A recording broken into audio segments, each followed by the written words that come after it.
Hello everyone, सभी का नमस्कार, सभी का स्वागत है मेरे यूट्यूब चैनल में। तो आज से हम शुरू करने वाले हैं परमार PYQ सीरीज़, जो कि स्टार्ट हो चुकी है। PYQ सीरीज़ 5वीं, उसका रिवीजन करने वाले हैं। मैंने खुद क्लास लगाई है, उसके नोट्स बनाए हैं, उसके द्वारा हम रिवीजन करने वाले हैं। शॉर्ट रिवीजन करने वाले हैं जल्दी जल्दी। तो आपको डेली वीडियो मिल जाएगी। आज फर्स्ट लेक्चर का रिवीजन होगा, PYQ सीरीज 5वीं, लेक्चर फर्स्ट। तो इसका रिवीजन स्टार्ट करते हैं। अगर आपको वीडियो अच्छी लगे तो लाइक सब्सक्राइब ज़रूर कर देना। तो अब शुरू करते हैं पहले लेक्चर का रिवीजन। तो पहला क्वेश्चन है, फर्स्ट संविधान सभा का चुनाव, यानी कि पहला संविधान सभा का चुनाव कब हुआ था। तो इसका आंसर होगा 1946। तो इसको डिटेल में देखते हैं। तो इस चुनाव में सीटें हैं 389, 389 सीट है, जिसमें से 296 इलेक्ट यानी कि निर्वाचित होंगे इनडायरेक्ट रूप से, यानी कि चुनाव होगा। 296 सीट पर चुनाव और 93 देशी प्रांत, ये सिर्फ मनोनीत होते हैं।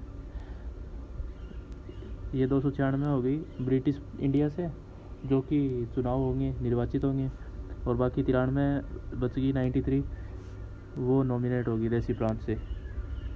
ब्रिटिश इंडिया वाली में अलग अलग 296 में गिरेंगे तो 292 अलग है, और 4 कमिश्नर क्षेत्र से है।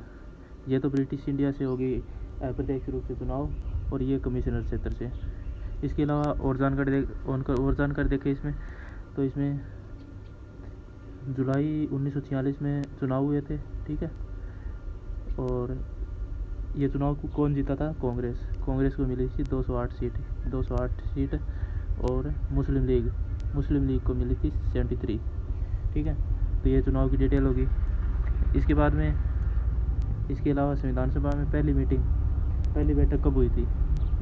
ये हुई थी 9 दिसंबर 1946 को, जिसमें कि 211 मेंबर ने भाग लिया था।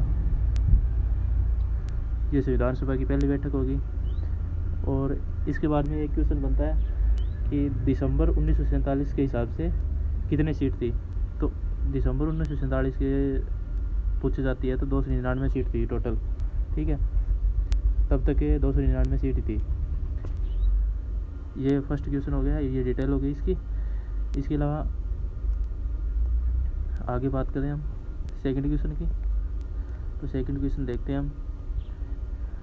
दूसरा क्वेश्चन, संविधान सभा का मुख्य मसौदाकार, ये इसका आंसर होगा एस.एन. मुखर्जी। चीफ ड्राफ्टमैन कौन था संविधान सभा का? तो ये है एस.एन. मुखर्जी, संविधान सभा का मुख्य मसौदाकार। इसके अलावा संविधान सभा के बारे में और बात करें तो इसका प्रेसिडेंट में संविधान सभा के 2 भाग थे, एक तो संविधान निर्माण और एक कानून निर्माण, यानी लॉ मेकिंग बॉडी, ठीक है, लॉ मेकिंग बॉडी।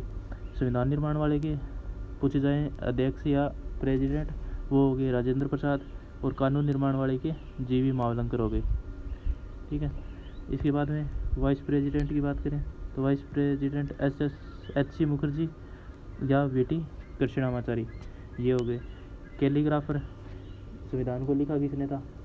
तो ये इंग्लिश में लिखा था प्रेम बिहारी नारायण रायजादा, और हिंदी में ट्रांसलेट किया था वसंत कृष्ण वेद ने। और डिज़ाइन किसके द्वारा तैयार किया गया था? डेकोरेट किसके द्वारा किया गया था? तो ये है नंदलाल बोस, ठीक है। और संविधान का पिता, ये सभी को पता ही होगा, ये बेसिक क्वेश्चन है, ये होगा B.R. अम्बेडकर, ठीक है, भीमराव अम्बेडकर। इसके बाद में तीसरे क्वेश्चन की बात करें। तीसरा क्वेश्चन देखते हैं हम, सूर्य केंद्रित मॉडल किसने दिया था?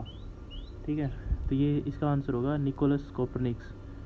ये दिया था 1543 में, ठीक है, 1543 में ये मॉडल दिया था, सूर्य केंद्रित मॉडल। इसके बाद में सोलर सिस्टम थ्योरी, ये नेबुलर लाप्लेस ने, और बिग बैंग थ्योरी, जो कि पृथ्वी की आविष्कार से जुड़ी हुई है, यानी कि पृथ्वी का आविष्कार कैसे हुआ। तो इसके लिए बिग बैंग थ्योरी दी गई थी, जो कि 1931 में जॉर्ज लेमेत्री के द्वारा। इस बिग बैंग थ्योरी के अनुसार 13.8 बिलियन ईयर्स एगो, यानी 13.8 बिलियन वर्ष पहले पृथ्वी का निर्माण हो गया था। ये बिग बैंग थ्योरी में बताया गया है, जॉर्ज लेमेत्रे ने 1931 में दी थी। अगले क्वेश्चन पर चलें। अगले क्वेश्चन की बात करें तो अगला क्वेश्चन है सौरमंडल का सबसे तेज ग्रह, यानी ऐसा कौन सा ग्रह है जो सबसे तेज रोटेशन करता है? ठीक है, घूर्णन। ठीक है, मरकरी, बुध है, तो ये करता है 88 दिन में। ठीक है, इसकी स्पीड देख लो 29 मील या 47 किलोमीटर प्रति सेकंड से। ठीक है, और सबसे ज़्यादा समय किसको लगता है? ये नेपच्यून, 165 साल।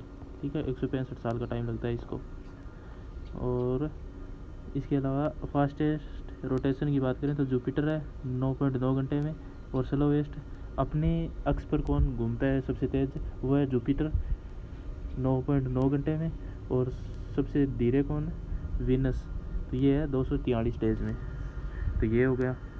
इसके बाद अगले क्वेश्चन में देखें तो अगला क्वेश्चन है आर्कटिक वर्त और उत्तरी वर्त के बीच का क्षेत्र क्या कहलाता है? तो ये हो गया फ्रीजिड जोन। तो मैंने शॉर्ट में लिखा है, तो शॉर्ट में आपको समझा रहा हूँ, यानी कि मेन जो चीज़ें हैं वो लिखी हुई है मैंने, वही आपको बता रहा हूँ।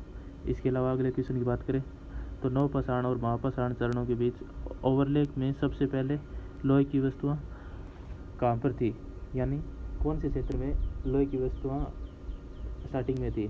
तो ये हो जाएगा साउथ इंडिया, यानी दक्षिण भारत का। ठीक है, आगे बात करें तो इसको पूरा समझें तो सीजे थॉमसन ने ये इनका वर्गीकरण किया है, जिसमें स्टोन एज, पाषाण युग, ब्रॉन्ज एज, कांस्य युग और आयरन लोहा युग। ठीक है, ये हो गया। तो इसमें बात करें स्टोन एज की तो पैलियोलिथिक यानी पुरापाषाण काल, माइक्रोलिथिक मध्यपाषाण, न्यू पाषाण काल, नवपाषाण काल। तो ओल्ड स्टोन, मिडल स्टोन और न्यू, तो इसका बात करें तो ये 12,000 BC तक माना जाता है। इसके बाद में मध्यपाषाण काल 12,000 से 10,000। फिर आ गया था पोएट्री एज यानी पेंटिंग वगैरह। ब्रॉन्ज एज में IVC इंडस वैली सिविलाइजेशन, इन सिंधु घाटी सभ्यता की स्थापना हुई थी। ये माना जाता है 2500 से 1750। इसके बाद अगला क्वेश्चन, आगरा शहर की स्थापना किसने की? ये आगरा शहर की सिकंदर लोदी ने, लोदी वंश का शासक था, उसने की। कब की? 1507 में। तो इसी समय डबल डोम यानी द्वि गुंबदीय संरचना से आर्किटेक्ट हुआ था। तो लोदी वंश में मोट की मस्जिद बनाई गई थी। तो अब वंश की बात करें तो वंश में देखें डायनेस्टी के बारे में बात करें तो गुलाम वंश हो गया, या इसको मामलुक या इलबरी वंश भी कहते हैं। तो ये 1206 से 1290 तक। इसके बाद में खिलजी वंश 1290 से 1320, तुगलक 1320 से 1414, सैयद तो 14 से 15 से 1451, लोधी 1526 तक। ये लास्ट है मुगल वंश था दिल्ली सल्तनत पर। ठीक है,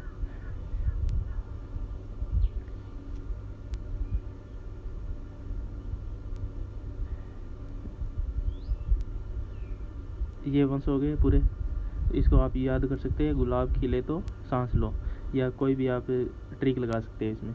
तो ये 500 वंश हो गए। इसके बाद में दिल्ली सल्तनत। अगला क्वेश्चन है दिल्ली सल्तनत में 40 समूह का क्या मतलब था, यानी दिल्ली सल्तनत की 40 समूह का क्या मतलब था? ठीक है, तो ये बात करें तो ये इसका आंसर होगा, वे ज़्यादा इल्तुतमिश के शक्तिशाली तुर्की गुलाम थे जिन्होंने सुल्ताना रजिया की हत्या के बाद अंतराल में सत्ता संभाली थी। जब वे रजिया सुल्तान की हत्या के बाद में जो जिन्होंने संभाली थी सत्ता, उनको ही 40 का समूह कहा जाता है। तो रजिया के बारे में पूरी बात करें तो पहले देखते हैं 1206 से 1210 तक कुतुबुद्दीन ऐबक गुलाम वंश के पहले शासक थे। तो उनकी मृत्यु हो गई चौगान खेलते हुए। चौगान क्या होता है? पोलो ही मान लो आप, पोलो होता है। ठीक है, पोलो खेलते टाइम, यानी घोड़े पे बैठ के ये खेला जाता है, राइडिंग, हॉर्स राइडिंग के द्वारा। ठीक है, तो अब देखिए 1200 इसके बाद में 1210 तक तो कुतुबुद्दीन ऐबक हो गया। इसके बाद में 1210 से 1236 तक इल्तुतमिश ने राज किया। तो इल्तुतमिश की मुख्य कार्य देखें तो इन्होंने एकता प्रथा लागू की, और इनके द्वारा 2 सिक्के चलाए गए। एक टंका सिल्वर का हो गया, चांदी का, और जीतल कॉपर। ठीक है, तांबा।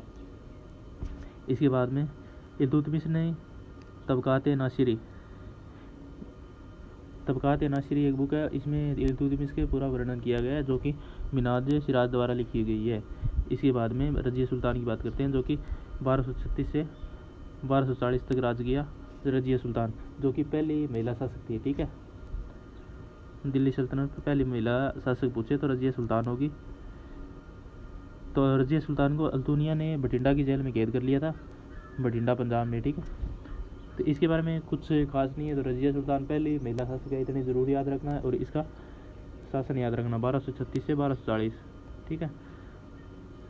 फिर बलबन आते हैं, जो कि 1266 से 1287 तक है।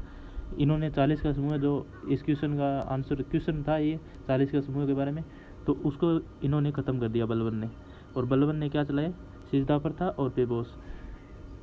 सिजदा मतलब कि झुकना, राजा के सामने झुकना, ये प्रथा इन्होंने लागू करी। इसके बाद अगले क्वेश्चन की बात करें तो इकोनॉमिक सेक्टर के बारे में, अर्थव्यवस्था के बारे में। तो इकोनॉमिक सेक्टर कितने भागों में है? इकोनॉमिक सेक्टर के 3 भाग हैं। तो प्राथमिक हो गया, द्वितीयक हो गया, तृतीय हो गया, प्राइमरी, सेकेंडरी और टर्टरी। तो प्राइमरी को रेड बोलते हैं या रेड कलर जॉब बोलते हैं, और सेकेंडरी ब्लू होगी, और ये तृतीय वाइट होगी। तो प्राइमरी में एग्रीकल्चर से संबंधित जो भी होते हैं, और सेकेंडरी में मैन्युफैक्चरिंग वगैरह, जो उद्योगों का निर्माण वगैरह, ठीक है, कच्चा माल वगैरह, वो तो फर्स्ट में आ गया। और इसी बाद में तृतीय में ट्रेड, सर्विस, कार, ट्रांसपोर्ट वगैरह, जो भी सर्विस होती है, पुलिस वगैरह, सब तृतीय में आती है। तो इनमें इंपॉर्टेंट बात करें तो LFPR क्या होती है, यानी कि इनमें लगी हुई श्रमिक क्षमता। तो इनमें देश की कितनी % है जनसंख्या इनमें लगी हुई है? तो प्राथमिक में होगा 54.6 54, और इसके बाद में सेकेंडरी में, द्वितीयक में 24.3%, और तृतीयक में 21.1%। ये है पूरी डिटेल इसके बारे में। इसके बाद में GDP में इनका क्या योगदान है, तो वो बात देख लो आप।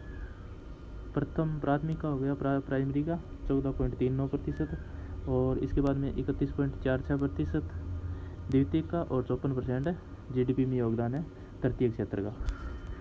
इसके बाद में अगले क्वेश्चन की बात करें तो अगले क्वेश्चन में अर्थव्यवस्था का ही क्वेश्चन है अगला। तो सूक्ष्म इकोनॉमिक्स, माइक्रो इकोनॉमिक्स या सूक्ष्म अर्थशास्त्र के जनक कौन हैं? एडम स्मिथ और अल्फ्रेड मार्शल। तो एडम स्मिथ के द्वारा बुक लिखी गई थी वेल्थ ऑफ नेशंस। इसके बाद में समष्टि अर्थशास्त्र या मैक्रो इकोनॉमिक्स, इसके फादर कहे जाते हैं जेम्स किन्स को। जेम्स किन्स की बुक है general theory of employment and trade, तो ये याद रख लेना। इसके बाद में आगे क्वेश्चन देखें। आगे क्वेश्चन है स्टैटिक का क्वेश्चन है ये, ठीक है। स्टैटिक का क्वेश्चन आ गया अगला। तो ये क्वेश्चन देखें हम, तो इसमें पूछा गया बलराम भारतम और हस्तलिख लक्षण दीपिका किससे संबंधित है? तो ये हो गई कथकली। तो कथकली में व्यसन होता है, मतलब बाघ वगैरह। तो ये कितने व्यसन है? तो ये टोटल 5 है। तो 5 कौन से हैं?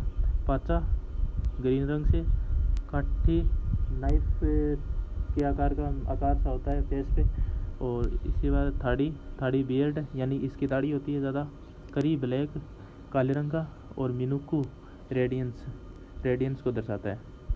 तो ये इसके व्यसन हो गए। इसके अलावा आगे अगले क्वेश्चन की बात करें तो महाराष्ट्र के फोक डांस, ये पूरे महाराष्ट्र के फोक डांस देखते हैं इसमें। ये ट्रिक है, एक कोली वड़ा पाव लाना, लेजी कहीं की तमाशा कर रही है, दफ़ा हो जा वरना मैं मोनी जो डंगा नाटक करती है। तो अलग अलग देखें तो कोली से कोली नृत्य हो गया, फोक डांस हो गया, बड़ा पाव से पोडाव हो गया, और लाना से लावणी हो गया, लेजी से लेजिम हो गया, तमाशा से तमाशा डांस हो गया, और दफ़ा से गफ़ा डांस हो गया, ओजा से मोनी से मोनी हो गया, ओजागिरी हो गया, और दंगा नाटक धनगिरी गजा हो गया। तो ये डांस हो गए महाराष्ट्र के। इसके बाद में गुजरात की बात करें तो गुजरात की ट्रिक है, गुजरात की गोपियाँ डांडिया और गरबा खेलने सीढ़ियों से पधार रही है। तो इनके डांस देखें तो गोपियाँ से गोपरास हो गया, डांडिया से डांडिया डांस हो गया, और गरबा हो गया, सीधी धमाल हो गया सीढ़ियों से, और पधार से पधार हो गया। तो ये हो गए गुजरात के। इसके अलावा गुजरात की बात करें तो टिपाणी, उडो, भवानी, बिछड़ो, ये इंपॉर्टेंट डांस है। इसके बाद में कर्नाटक की बात करते हैं।